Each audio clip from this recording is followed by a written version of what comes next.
MD Hafizul ইসলাম লিখেছেন, কোরবানি কার উপর ওয়াজিব, কত টাকা থাকলে কোরবানি দিতে হবে? ভাই হাফিজুল ইসলাম, কোরবানি এটি হানাফি মাযহাব অনুযায়ী ওয়াজিব। অন্যান্য উলামা ইকরাম অনেকে এটাকে সুন্নাতে মুআক্কাদা বলেন, ওয়াজিবের কাছাকাছি বলেন।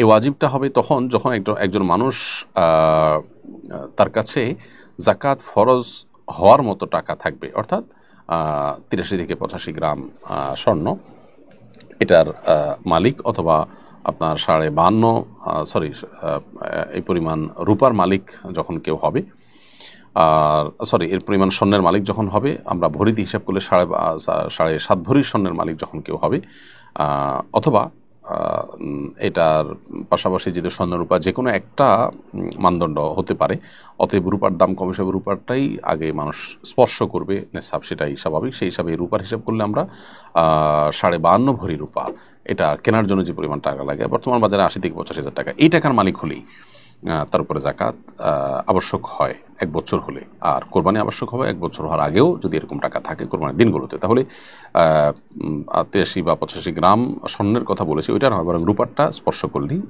তার উপরে কোরবানি আবশ্যক হবে, অর্থাৎ 80 থেকে 85,000 টাকা থাকলেই তার উপরে কোরবানি আবশ্যক হয়ে যায়।